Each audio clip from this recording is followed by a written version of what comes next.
Alderman Kirkowski is excused. Alderman Lorik. Here. Dukniak. Here. Toman. Here. Gale. Here. Guzekowski. Here. On one order of point of housekeeping, Mayor Dan is out of the country, and in his place, I'll be running the meeting tonight, and I will maintain my right to vote on behalf of the residents of the 5th District. So with that said, we'll have the Pledge of Allegiance. Frank, would you like to lead us?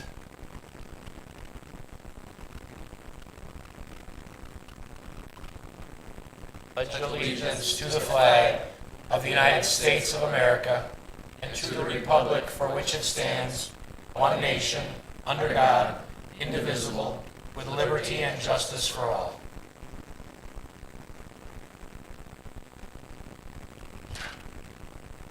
Thank you. Item 3 is approval of minutes of the May 7th, 2019 meeting. I trust everyone's had a chance to go over those. Any corrections, notations? Anybody? Great. That's it. I'll take a motion on that. Lorik will move to approve the minutes of May 7th, 2019. Dukniak, second. Roll call. Alderman Dukniak. Aye. Toman. Aye. Gale. Aye. Guzekowski. Aye. Lorik. Aye. Great. Tonight we have 2 items of recognition recognize some significant past service to the community.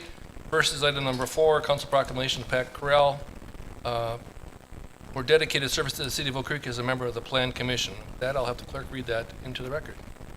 Council Proclamation number 1906 to Patrick Corral for dedicated service to the City of Oak Creek as a member of the Plan Commission. Whereas Pat Corral was appointed to the Plan Commission on May 20th, 2003, and whereas the growth of the community since that time has presented many challenges and opportunities to the city and its residents. And whereas as a member of the Plan Commission, Pat Corral has always shown excellent judgment in balancing the concerns of neighborhood residents and the overall benefit to the community. And whereas during his tenure on the Plan Commission, Pat Corral was involved in the development of the city's Drexel Town Square area, the establishment of TIF districts, and various updates to the city's zoning code. And whereas Pat Corral has served the city in a thorough, conscientious, and professional manner, and whereas Pat Corral has regrettably chosen to step down from the Plan Commission after 16 years of dedicated service. Now therefore be it resolved that the mayor and the common council of the city of Oak Creek do hereby show their appreciation and gratitude to Pat Corral for his guidance and dedicated service to the city of Oak Creek as a member of the Plan Commission. Be it further resolved that this proclamation be spread upon the minutes of this meeting, and that the city clerk be and she is hereby directed to transmit a suitable copy thereof to Patrick Corral, introduced and adopted this 21st of May, 2019. Great. Thanks, Catherine. Any comments, questions, Doug? Yeah, I think I'd like to say just make a few brief comments. Pat was a tremendous asset to the Plan Commission in this community and brought with him a wealth of knowledge, being a small business owner and being involved in those types of businesses really helped the commission with the perspective that maybe we don't get a lot, and that's from the perspective of the applicant sometimes. He didn't let that jade his judgment with respect to the matters before him, but it really brought into the commission a new perspective that I think was very helpful during the period of time when we were really changing our image and our brand, and I think that Pat will be missed. I think certainly his replacement has started, but I think that hopefully the kind of lessons that Pat has left with the commission will follow through past his membership. Thank you, Doug. Anybody else? Chris? Chris Guzekowski, 6th District. Just to follow up on Doug said, Pat definitely brought to the table a lot to the plate.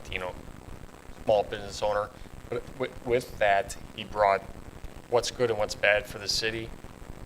But then in addition to that, he helped everyone meld to this wonderful idea. So congrats to him, and it's really too bad that he stepped out.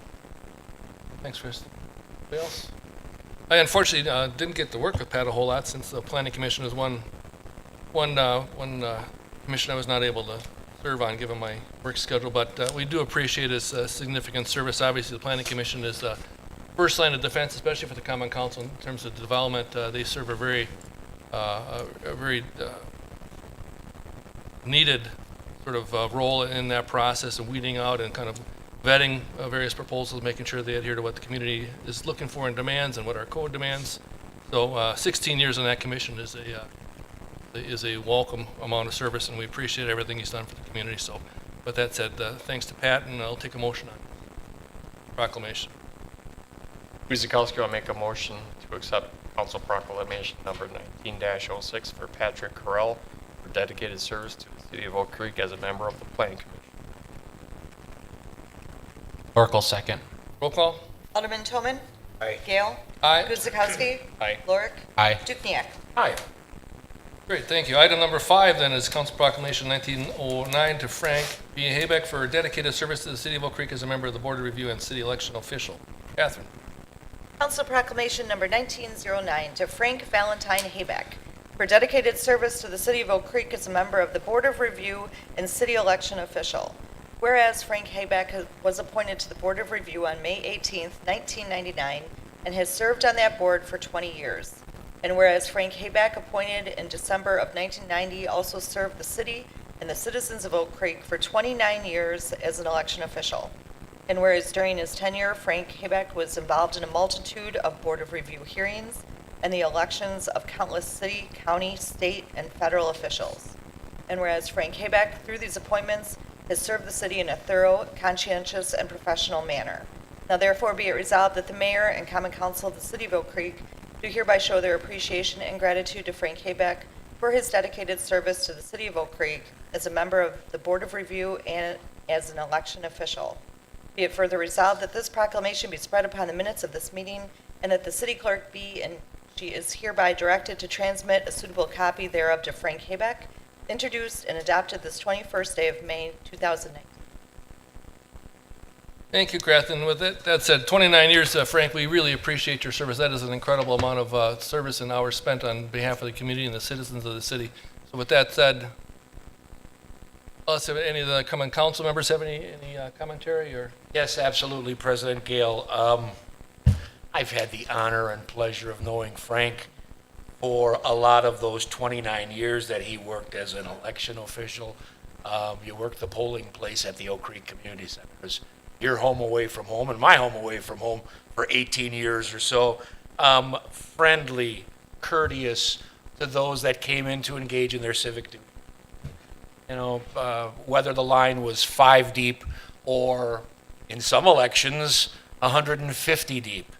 Frank, you know, always was there to reassure people that things would run smoothly. So again, Frank, as President Gale had mentioned, thank you so very, very much for your service. Individuals such as yourself are rare to perform and to perform at such a high level over all of those years. We thank you so much, Frank. God bless you. Thanks, Rich. Alderman Guzekowski. I just thank you very much for your service. Great, thank you again. All right. With that said, I'll take a motion on item number 5.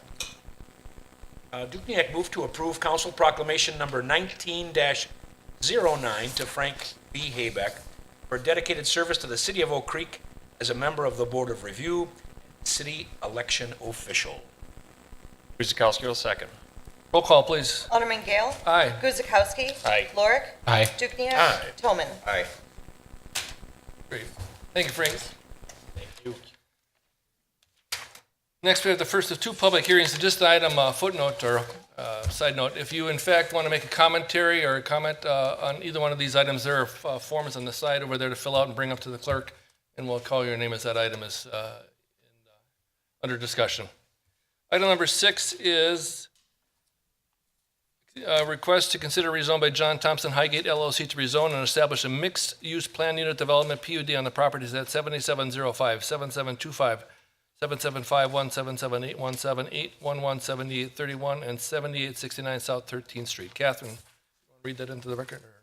Public hearing number 1 is to consider a request by John Thompson Highgate LLC to rezone and establish a mixed-use planned unit development on the properties at 7705, 7725, 7751, 7781, 7811, 7831, and 7869 South 13th Street.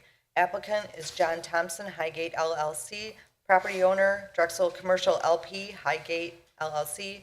Legal description there follows. Date of notice is April 24th, 2019. Doug? Thank you. Good evening. I am Doug Seymour. I'm the Director of Community Development for the city. This is a request by Highgate LLC for approval of a plan unit development, often referred to as a PUD, for the properties that were just listed above. Just as a note, these properties have had several approvals and applications in for various certified survey maps, land divisions, and rezonings previous to this. Especially as we show the general development plan, you'll note that right now that on the corner of 13th and Drexel, that was approved for the Frederick Micro Hospital, the neighborhood hospital, as well as just to the west of that, approvals were made for the Summit Credit Union. So there are a couple of items that are in place, as far as commitments to the project. They have not been constructed yet. The remaining parcels would be a mix of commercial, hospitality in some cases, recreational type of users. But this general development plan, which is part of the PUD and part of those conditions and restrictions, would be the governing document for this entire plan unit development. And part of the plan unit development shows the access that would be allowed per the county, which obviously has jurisdiction on 13th Street, as well as the city on Drexel Avenue. And as part of the PUD, there would be access restrictions. There'd be no access at all to Drexel Avenue and access to 13th Street only in 2 prescribed locations. That was the result of a traffic study, a traffic impact analysis. So with that in mind, the Plan Commission has reviewed the general development plan, which includes, and I should note, there are some additional more public type of amenities in terms of a trail system that would run through this development. The roadways themselves will be private, and the conditions and restrictions have been looked at by the Plan Commission. They've reviewed those, and they have recommended that the PUD zoning be established for these properties, and that the conditions and restrictions in general development plan that are listed in your report be included as part of their recommendation after a public hearing. So with that, this being a public hearing, again, Alderman Gale mentioned if you would like to make a comment or a question or comment regarding the proposed PUD zoning on these properties, please fill out an appearance form when your name is called. Please proceed to the podium to address your question and or comment to the Common Council. This public hearing is now open. Thank you, Doug. With that said, we will make 3 calls for public commentary before turning the discussion over to the council. With that said, first call for commentary on item number 6. Second call. All right, third call. Great. With that said, we will close the public hearing and turn the discussion over to the Common Council for consideration. Any questions, comments? Andrew, anything to add? Very straightforward proposal. I think the Planning Commission did a very thorough job of vetting this situation. Obviously, it's been in the under various considerations for a long time, and Summerstone has got a plan, a workable plan together here moving forward, and we look forward to actually effecting that and getting it rolling. Can I just note also that this is, as the council is aware, is part of a really a much bigger strategy for the city. We have known for a while that 13th and Drexel, despite the improvements the county will be closing out here soon, hopefully, that is underserved for the ambitions of the larger development tract here. This property really works in concert with the next item, and that's the Wingspan development. So although it's nice to have identified a couple users out of the gate, certainly the larger the balance of the property here will only be able to be developed with strategic infrastructure development in this area. And in the approach we're taking as a city is really finding a way, a mechanism to kind of be done with that all at one time versus incrementally adding to the capacity of the roadway, inconveniencing the residents and the traveling public as development kind of comes online over the next a few years. Really looking at a global solution so the property is situated kind of a set it and forget it property situated for its ultimate build out over the next several years. So just wanted to remind you of that. I know you're aware of it. We've been talking about this as a staff at length. So just to bring that back into focus for you. Great, thank you, Andrew.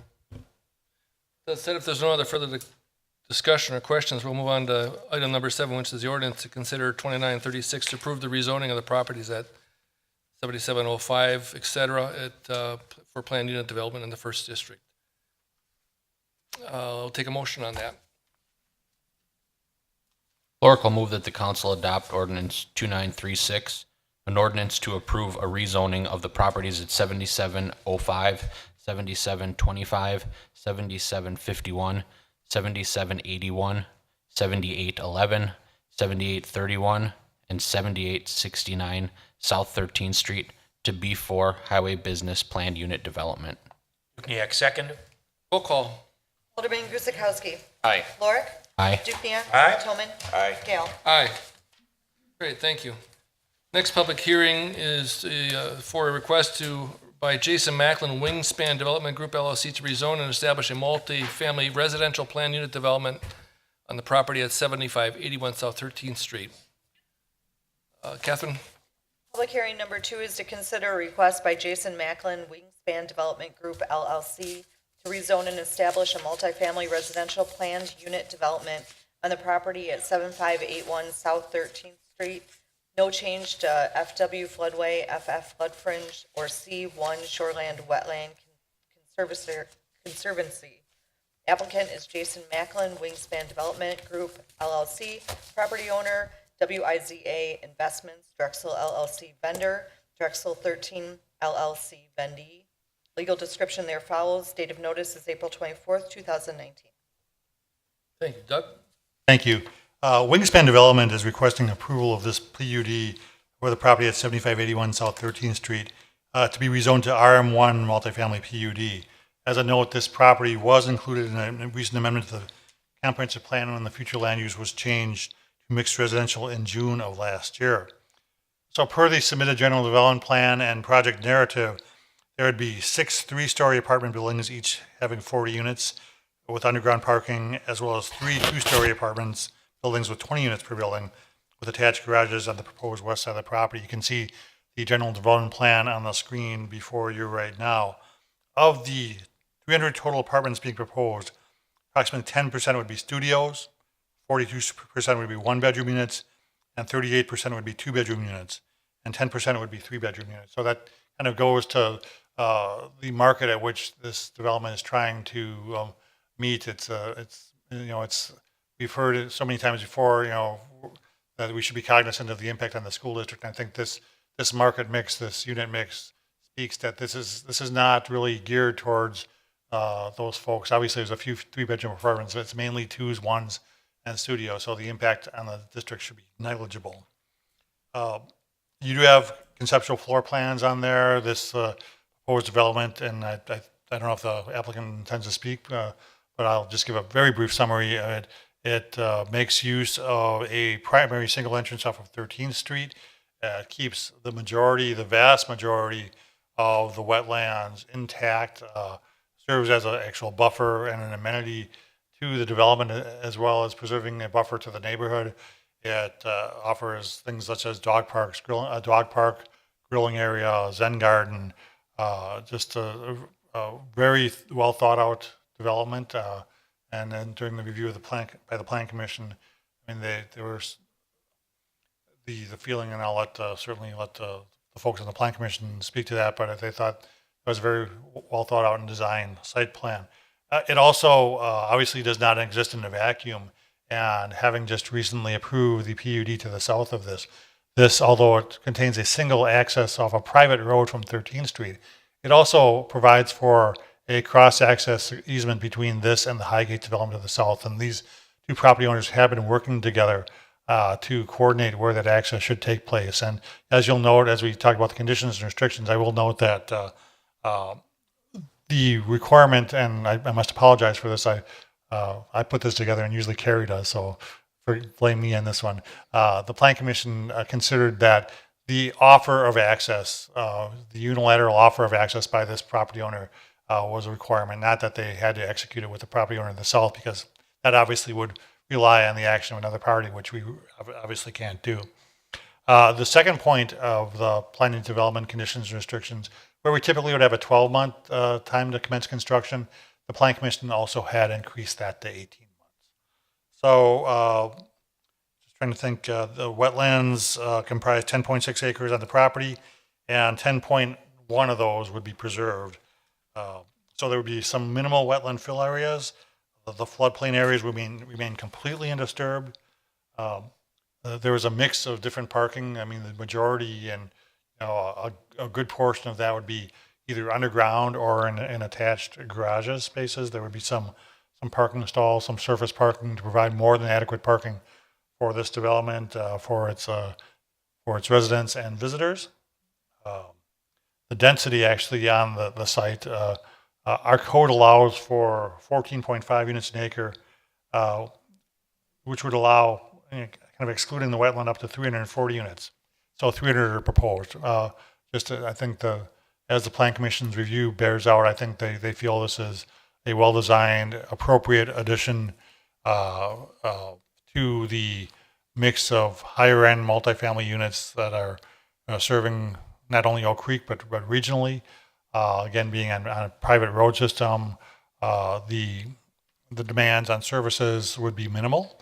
And based on the review of that, the commission has recommended that the property be rezoned to RM1 multifamily PUD, and that the attached conditions and restrictions with the notes that I had mentioned earlier be included as part of the ordinance for the rezoning. This is a public hearing, and again, if you have any questions or comments regarding the proposed rezoning, I would ask that you please fill out an appearance form. Once your name is called, proceed to the podium to address your comments and or questions. The Common Council, this public hearing is now open. Thank you, Doug. We'll make, again, 3 calls for public commentary before turning the discussion over to the Common Council. Call number 1. Call number 2. Call number 3. Great, thank you. With that said, we'll turn discussion over to Common Council for suggestions, recommendations, questions. Andrew? Just add one thing. Actually, it's going to be more like 3. Just to add on to what Doug had mentioned before you deliberate, I would also note, as Doug did, very challenged piece of property remaining, or wetland impacts were really mitigated here. Challenging piece of property, this is a really good use for this property. I know there was some discussion about that at Plan Commission. The applicant is making very good use of the site for a very quality product, and I think that this will serve the city of Oak Creek very well, given the eyeballs on this tract of land, even the larger tract of land being a gateway, a heavily traveled gateway to the community. I think we'll be really proud. You've seen the elevations. I think you'll be really proud. On a more subjective note, I suppose, Doug, Carrie, and I had the opportunity to go and visit a couple of Wingspan's developments elsewhere in northern Illinois. It was, as Doug had pointed out, very highly amenitized, awesome offerings and amenities for the residents. And most importantly, you could tell their attention to detail, their quality with which they constructed, as well as you can just tell that we have a very good operator, and this will be a great relationship and a great product for a long period of time in the city of Oak Creek. So, thank you, Ken. Thank you, Andrew. Anybody else? Okay. We'll wrap up discussion then and move on to item number 9, which is the ordinance to consider 2937 to approve a rezoning of the property at 7581 South 13th Street from RM1 to multifamily residential plan unit development. We'll take a motion. Oracle move that the council adopt ordinance 2937, an ordinance to approve a rezoning of the property at 7581 South 13th Street to RM1 multifamily residential planned unit development. No change to FW floodway, FF flood fringe, or C1 shoreland wetland conservancy. Miak, second. Roll call. If I would, just to clarify that the motion does include the changes to Section 4D with respect to the cross-access easement and Section 7 with respect to the time of compliance, change from 12 to 18 months. Greg, you good with that? Yep, I'll amend my motion as stated. In a second. Second. Thank you. Great, roll call. Alderman Lorik. Aye. Dukenyak. Aye. Toman. Gale. Aye. Guzekowski. Aye. Great, new business. Item number 10 is to consider a motion to approve a plan of finance for TID 12 debt financing. Bridget or Andrew or? Oh, yep. Yes, we're here already. As council is aware, we have selected a new advisor for financial matters for the city of Oak Creek. Mostly related to, although there's a suite of services that Baird offers, we will be relying heavily on them for bond issuances, refinancing, and other financing matters with projects going on here in the city. Tonight, we have to talk about a refinancing as well as a new debt issuance for the IKEA development, the South IKEA Way, the public infrastructure associated there too. And then fast forwarding to the south of the city, the initial project cost for the Ryan Business Park that the city is funding. So with that, and to talk more about that, we'll kind of probably talk about kind of all of them at once, and then we'll divorce them with separate motions. But if I could just introduce to the Common Council Justin Fisher with Baird. I've known Justin for a long period of time. I've never had the opportunity to work with him in previous communities, but it became very evident that Baird was going to be a great partner for us moving forward with all of the activity in the city. Obviously, they have abundant amount of resources for the city to rely on when needed. So with that, Justin, I'll turn it over to you if that's okay with the chair. And Name and address we'll and go for the forward. record. So Justin Fisher with Baird, it's a pleasure to be working with the city. I'm very excited and look forward to working with, the city for many, many years. Cities continue to see development and growth, and I'm truly excited to be a part of that. Because, when I work with clients around the state of Wisconsin, they do point to Oak Creek as a development model and everything that's going on here. And it's really fun to be a part of it now. So to kind of kick things off, Andrew kind of introduced the two financings that we're going to be talking about tonight. I'll hit on the timeline. I'll go through the summary of the upcoming borrowings, as well as we'll go through detailed financing illustrations. So in your packet, if you take a look at that, on page 2 of the presentation, there will be a timeline in there at the top. And so over the last month, I've been working with Andrew and Bridget discussing the different projects that the city has going on related to TIF number 12 and TIF number 16. And so we worked together, collaborated, and ultimately came up with a really good plan of finance that I'll go through tonight. And so tonight, you will make a motion to consider the borrowings, and then that'll give us the authority essentially to move forward with the bond offering documents and start the bond rating process and everything that goes into that. And then June 18th of 2019, that's when City Council will consider the award resolution for TIF number 16, finalizing the term and interest rate for that particular bond issuance. That closing will occur June 27th of 2019, and then July 16th of 2019, the City Council will award the resolution for TIF number 12 financing, finalizing the terms and interest rates.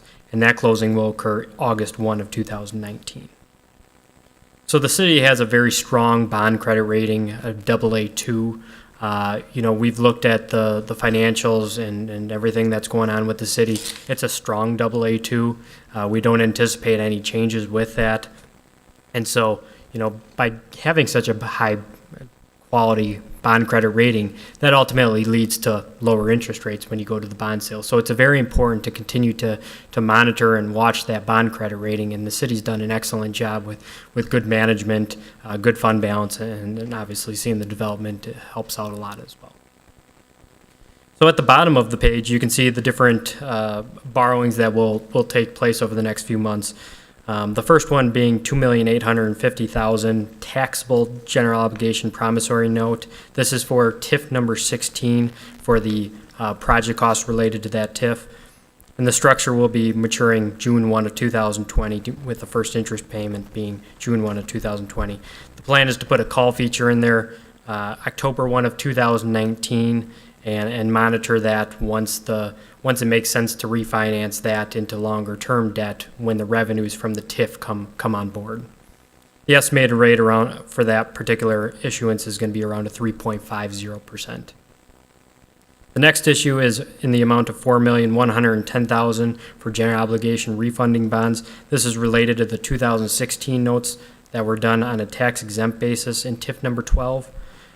This structure is going to be October 1, 2024 to 2036, and we'll talk about why we're structuring it that way versus amortizing the debt, starting in 2020. So the first interest payment on that debt issuance is going to be April 1 of 2020, and the call feature, that's going to be determined as we get closer to selling the bonds, because ultimately we want to get the city the shortest call feature to allow you the most flexibility to refinance earlier rather than later, to capture refinancing savings or pay off the debt early and so forth. So the estimated rate on that around a 3.11%. Now the last issue is in the amount of $1,050,000 for a taxable general obligation refunding bond. This is going to again refinance the 2016 notes, the taxable portion of that debt issuance in TIF number 12. This is going to be amortized from October 1, 2020 to 2024. And so the reason we're amortizing the taxable debt first and then the tax exempt debt around it is because your taxable interest rates are going to be your higher cost debt. Those interest rates are anywhere from 0.5% to 1% higher than your tax exempt rates. So the strategy there is to pay off the taxable debt first, come back, and then start making payments on the tax exempt debt. And you'll see in the detailed financing illustration how that makes sense. So again, the call feature will be determined as we get closer to selling the bonds in the public market, and the estimated rate 3.77%. So going to the next page, this is a detailed financing illustration of TIF number 16. So if you look at the left side of the page, this is the projected TID number 16 revenues associated with this particular project. Then you can see the $2,850,000 taxable GO promissory note. And then ultimately, you can see that the revenues really kick in 2021. You can see $105,000 to $1.4 million. So it comes on once the value hits the tax roll and so forth. And that's when we're going to refinance and have the first payment on the refunding bonds in 2020 come online in 2021 with the first payment. And so ultimately you can see that when you look at the right side of the page, the net revenues in column G, that's ultimately what's going to be available after the payments of the debt. So you can see about 1.2 million plus potentially starting in 2021. So cash flows very nicely. So going to the next financing illustration on page 4, this deals with TIF number 12. And so this is where that strategy comes into play of amortizing the taxable debt first, followed by the tax exempt debt. So on the left side, again, you can see the projected revenues for TIF number 12 related to this particular project. We're amortizing the taxable debt first, wrapping around with the tax exempt debt to ultimately, if you look at column H there, combined debt service, it's a level debt service payment overall. So we structured it based on the developer agreement to make sure that those payments were about the same annually. Ultimately, you can then see on the right side of the page the net revenues that are going to be available. And again, cash flows very nicely. So the last page, this is just a summary just to give you kind of color on where the city stands with your general obligation debt as far as debt capacity goes. So communities in Wisconsin are allowed to borrow 5% of your equalized valuation TID in. This puts the city at about $175 million of capacity.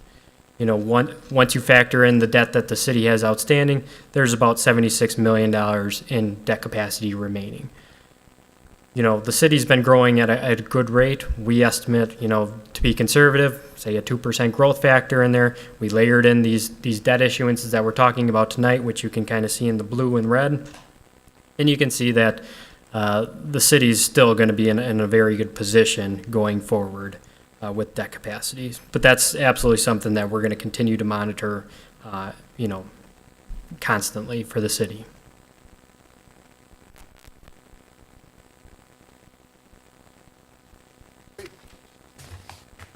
Any questions for Justin?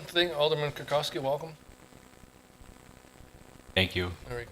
9 innings, overtime, didn't help. Sorry. Questions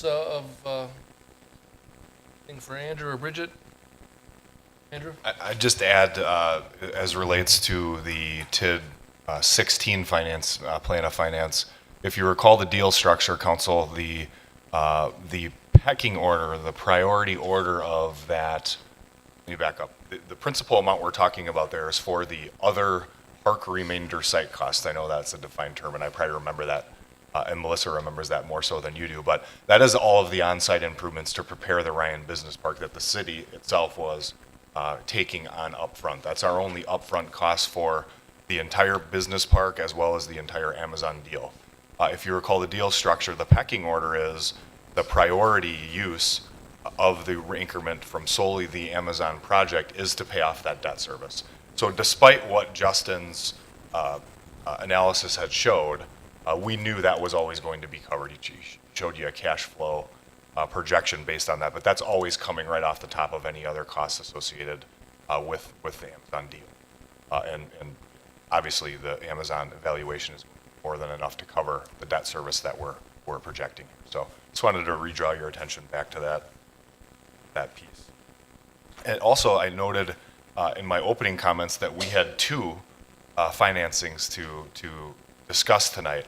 2 actually turned into 3 because, as council will recall, the IKEA development agreement was amended rather recently, probably last summer.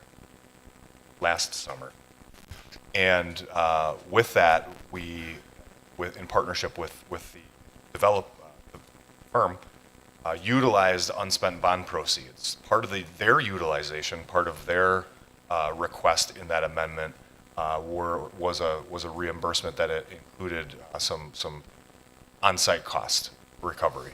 That made us break that one tax exempt issuance into a taxable piece and a tax exempt piece. That's where you see the roughly 4 and roughly 1 million, 4.1 and $1 million issue broken out there. So I wanted to draw your attention to that as well. Thank you, Andrew. Any other questions? Just appreciate the detail. Yes. Community obviously will take, I think, some comfort in the fact of the way you've laid that out is pretty all covered pieces of debt and serve the city. Thank you. With that said, I'll take a motion on item number 10. Kind of finance for TID number 12 debt refinancing. Clerk moves to approve the plan of finance for TID number 12 debt refinancing. Dukenyak, second. Roll call. Alderman Dukenyak. Aye. Toman. Aye. Gale. Aye. Guzekowski. Aye. Kirkowski. Abstain. Lorick. Aye. Item number 11 is a piggyback to our discussion here. Andrew, there's no further discussion here on 11 or? Right. Any questions, concerns with that? We'll move right on then to item, motion on item number 11, which is the plan of finance for initial TID 16 project costs related to the Bryan Business Park. Clerk will move to approve the plan of finance for initial TID number 16 project costs related to Ryan Business Park. Dukenyak, second. Roll call. Alderman Toman. Aye. Gale. Aye. Guzekowski. Aye. Kirkowski. Abstain. Lorick. Aye. Dukenyak. Aye. Thank you. Thank you. Moving on, item number 12 then is the ordinance number 2938, fixing the salary ranges, salary, wages, and allowances for board and commission members in the city under the control of the common council. You, Andrew, or Bridget? You. Clerk gets suspensible. So this is fixing the ordinance, it's updating an ordinance for the salary ranges and salary wages for board and commissions for Board of Zoning and Housing Appeals and the Board of Review. Neither one of those commissions had seen an increase in their rate of pay for at least a decade, I want to say. Highly technical, a long So time. during the budget process, I had made a request that we take and review salaries. So Board of Review is at $10 an hour. We changed them to $13 an hour. And Board of Zoning, they meet maybe quarterly. It's as required. It was a $30 per meeting to a $40 per meeting for members and $40 for the chair. We've changed that to $50 a meeting for the chair. So you can see the result is $1,960 annually approximately for this change. Any commentary, Steve? Section 3 is just a typo that may have to be corrected in the final ordinance. Second line. Acton Gin. Thought I'd point it out. If it's relevant. Yes, thank you. We'll correct that as we, Okay. before, prior to getting. Anybody else? I know sitting through a couple BOZA meetings, there is probably no compensation worth that, but I appreciate the service of these dedicated individuals. So I will entertain a motion on item number 12. Clerk moves that the council adopt ordinance number 2938, fixing the salary ranges, salary, wages, and allowances for board and commission members in the city under the control of the Common Council of the City of Oak Creek. Dukenyak, second. Roll call. Alderman Gale. Aye. Guzekowski. Aye. Kirkowski. Aye. Lorick. Aye. Dukenyak. Aye. Toman. Aye. Item 13 is the motion to designate Now Media Group serve as the official city newspaper for the next 12 months. Any discussion? I know this is Tolman. Mike, this is your favorite. Say, Alderman Tolman. You have the floor. This is a real dandy. Keep spending this kind of money. I don't get it. But Yeah, it is what considering- it is. Yeah, this day and It's- age, yeah. It has to be published. I get that part. Money well spent, right, Mike? There we go. Oh, yeah. All right, motion on item number 13 then, please. Clerk moves that the council designate Now Media Group, parent company for the Milwaukee Journal Sentinel, South Now edition, to serve as the official city newspaper for the next 12 months. Dukenyak, second. Roll call. Alderman Guzekowski. Aye. Kirkowski. Aye. Lorick. Aye. Dukenyak. Aye. Toman. Aye. Gale. Aye. Engineering, we have a consideration of resolution 12062-052119, accepting a temporary access easement upon lot 61 of the Glen Crossing addition number 2. Mike? Excuse me. So the two items, the next two items are very closely related. They both are temporary access easements in this subdivision, Glen Crossing, addition number 2. And what you have on the screen before you is the plat, and the areas of interest are at the south portion of the site, the bottom of the page, which is lot 61 to the west and left-hand side, and lot 72. These roads currently terminate with a temporary cul-de-sac. Future plans or an official road pattern for those roads to continue to the south someday as further land develops, and they would connect into roads. Basically, then making a continual connection all the way down to Putes Road. They would connect into Wickford and Wildwood in an existing subdivision.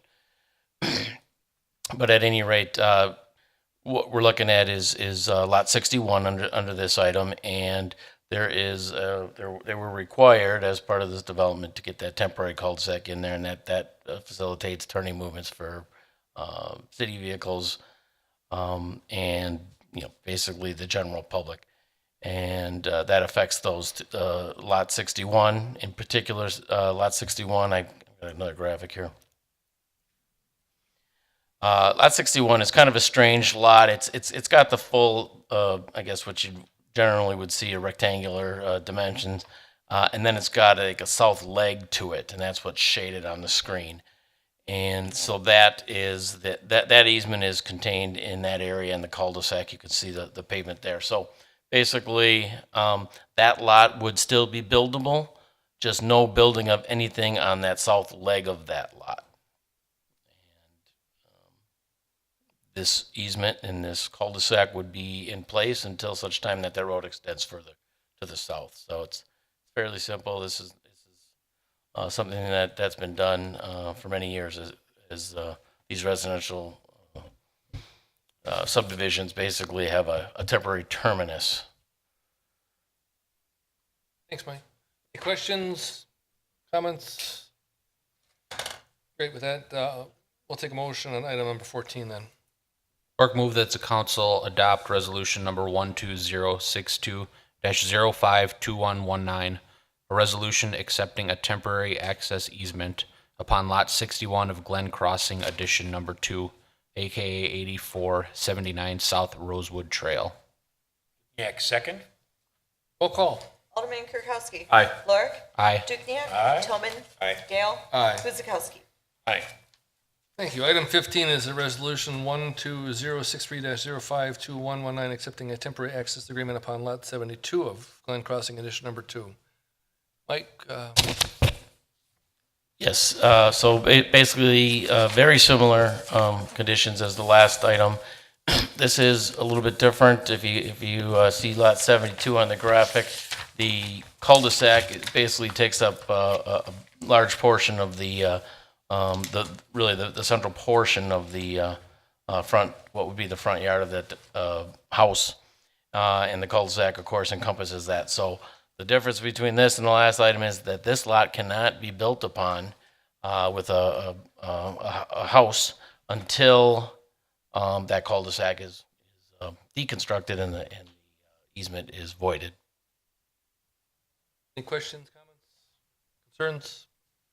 Motion then on item 15.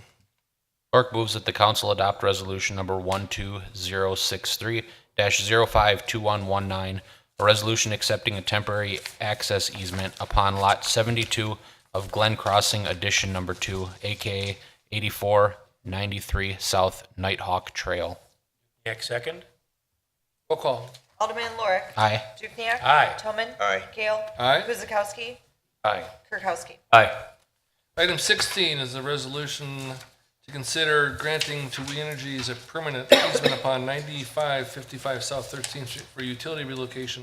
That's resolution 12064-052119. Mike? So as the Ryan Business Park develops, there are, of course, big road improvements that are necessary to accommodate that traffic.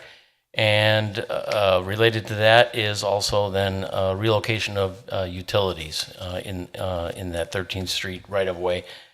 So the utility poles that run along the west side of 13th Street need to be moved back further to the west, further off the roadway. And this property that the city owns, which the south branch of the Oak Creek flows through, no structures on it, just city needs to access that to do maintenance on the creek and the undercrossing there, the bridge, to maintain the flow. At any rate, We Energies needs to extend a guy wire for one of those poles that's being relocated further to the west. So they need an easement so that they can legally be on that property. And we, of course, want to accommodate as we are requesting that those poles be relocated for the road work. So they're looking for a 12-foot wide strip of land across the far east portion of that lot. Thank you, Mike. Any discussion, commentary, questions for Mike on item 16? Great. We'll take a motion then. Kirkowski makes a motion that the common council accepts resolution number 12064-052119, a resolution granting We Energies a permanent easement upon 9555 South 13th Street for utility relocation. Dukenyak, second. Roll call. Alderman Dukenyak. Aye. Toman. Gale. Aye. Guzekowski. Aye. Kirkowski. Aye. Lorik. Aye. Steve, are you prepared to take 17 or? I'm ready. Okay, great. Item 17 then is the License Committee, which I'll turn over to Alderman Kirkowski. Thank you. I trust everybody has had an opportunity to review the Common Council report with regards to the License Committee. Does anybody have any questions or concerns for the items that are listed? Okay, seeing none. Sorry, Steve. Wait. Arden did want to make a comment on Okay. Item 11 of agenda item 17. Arden,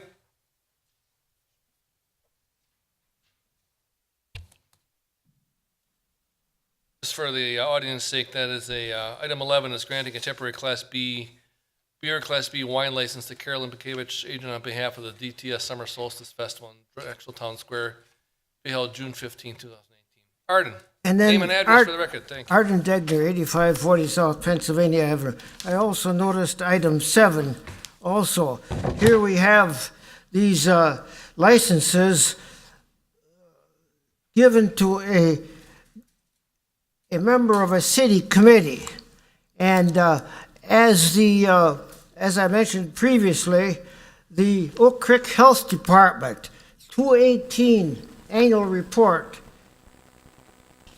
programs for alcohol and drug programming, a priority in the most recent community health improvement plan. This is the latest report. And then, in addition to that, we have the city calendar. Apparently, there is no other interested activities that could be in June. This Acorn summer edition lists in June 1, 2, 3, 4 beer gardens, and the same way in August, 1, 2, 3, 4 beer gardens.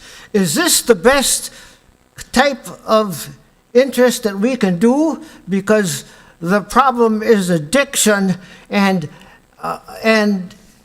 with the responsibility of the city committee members having the licenses, if there's a problem, the city could very well be a partner to a lawsuit, in addition to all these other addictions that you are going to have to deal with, marijuana and heroin. And I feel that we could do better, and we could interest people in other items instead of just